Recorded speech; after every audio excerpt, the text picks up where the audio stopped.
मान गए नीतीश के बेटे निशांत कुमार, सम्राट चौधरी के कैबिनेट में बनेंगे मंत्री। कौन है नीतीश कुमार के वह करीबी जिन्होंने आखिरकार निशांत को मनाया? कैबिनेट विस्तार से पहले बड़ा संकेत, नीतीश के बेटे निशांत कुमार बनेंगे मंत्री। बिहार की राजनीति इन दिनों एक नए और दिलचस्प मोड़ पर खड़ी है। चर्चा के केंद्र में एक ऐसा नाम है जो लंबे समय तक सार्वजनिक जीवन से दूर रहा। वो नाम है निशांत कुमार।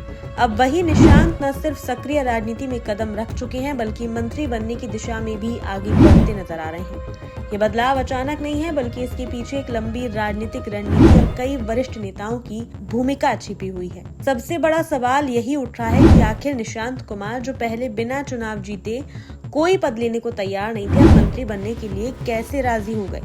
इस सवाल का जवाब हमें जेडीयू और एनडीए की आंतरिक राजनीति में मिलता है। सूत्रों के मुताबिक इस पूरे घटनाक्रम में सबसे अहम भूमिका निभाई है ललन सिंह ने, जिन्हें पार्टी के भीतर क्राइसिस मैनेजर के रूप में जाना जाता है। बताया जाता है कि जब निशांत कुमार राजनीति में आने को लेकर असमंजस में थे, तब ललन सिंह खुद दिल्ली से पटना पहुंचे और उनसे लंबी बातचीत की। ये मुलाकात केवल एक औपचारिक चर्चा नहीं थी, बल्कि इसमें पार्टी के भविष्य, नेतृत्व और जिम्मेदारियों को लेकर गंभीर बातचीत हुई। इसी बातचीत के बाद निशांत कुमार ने राजनीति में सक्रिय होने का फैसला लिया। ये पहली बार नहीं है जब ललन सिंह ने ऐसी भूमिका निभाई हो।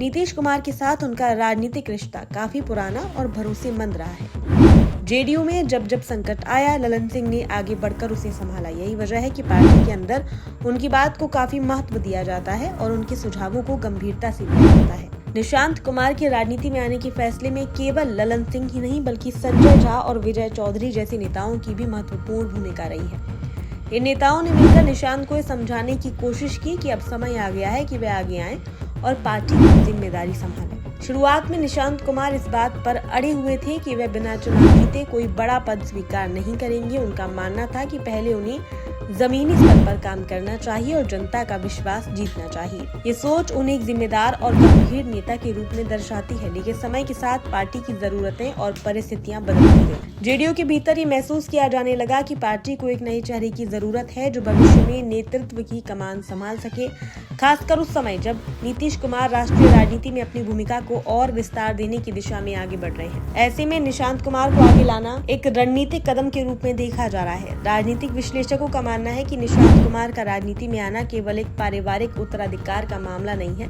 बल्कि एक सोची समझी रणनीति का हिस्सा है। जेडीयू अपने संगठन को मजबूत करने और नए वोटर्स को जोड़ने के लिए एक नए चेहरे की तलाश में थी और निशांत इस भूमिका में फिट बैठे। अब जबकि ये लगभग तय माना जा रहा है कि निशांत कुमार मंत्रिमंडल में शामिल होंगे, ये भी चर्चा है कि उन्हें कोई महत्वपूर्ण विभाग दिया जा सकता है। इससे न केवल उनकी राजनीतिक पकड़ मजबूत होगी, बल्कि उन्हें प्रशासनिक अनुभव भी मिलेगा जो भविष्य में उनके लिए काफी उपयोगी साबित हो सकता है। इसके साथ ही पार्टी के वरिष्ठ नेताओं जैसे विजय चौधरी और अन्य अनुभवी नेताओं का मार्गदर्शन भी उन्हें मिलेगा। इससे वह राजनीति के जटिल पहलुओं को बेहतर तरीके से समझ पाएंगे और अपनी भूमिका को प्रभावी ढंग से निभा सकेंगे। हालांकि इस पूरे घटनाक्रम पर विपक्ष भी नजर बनाए हुए है। विपक्षी दल इसे परिवारवाद का उदाहरण बता सकते हैं और इसे मुद्दा बनाने की कोशिश कर सकते हैं, लेकिन जेडीयू और एनडीए इसे एक रणनीतिक और आवश्यक कदम के रूप में पेश करने की तैयारी में है। कुल मिलाकर ये कहा जा सकता है कि निशांत कुमार का राजनीति में सक्रिय होना और मंत्री बनने की दिशा में आगे बढ़ना बिहार की राजनीति में एक बड़ा बदलाव संकेत करता है। इस बदलाव के पीछे जहां एक और ललन सिंह जैसे नेताओं की रणनीतिक भूमिका है, वहीं दूसरी ओर पार्टी के भविष्य की जरूरतें भी हैं। अब सबसे दिलचस्प सवाल ये है, क्या निशांत कुमार अपने पिता नीतीश कुमार की राजनीतिक विरासत को आगे बढ़ा पाएंगे? क्या वे अपनी एक अलग पहचान बना पाएंगे? इन सवालों के जवाब आने वाले समय में मिलेंगे। फिलहाल बिहार की राजनीति में एक नया अध्याय शुरू होता नजर आ रहा है, जिस पर सभी की नजरें टिकी हुई हैं।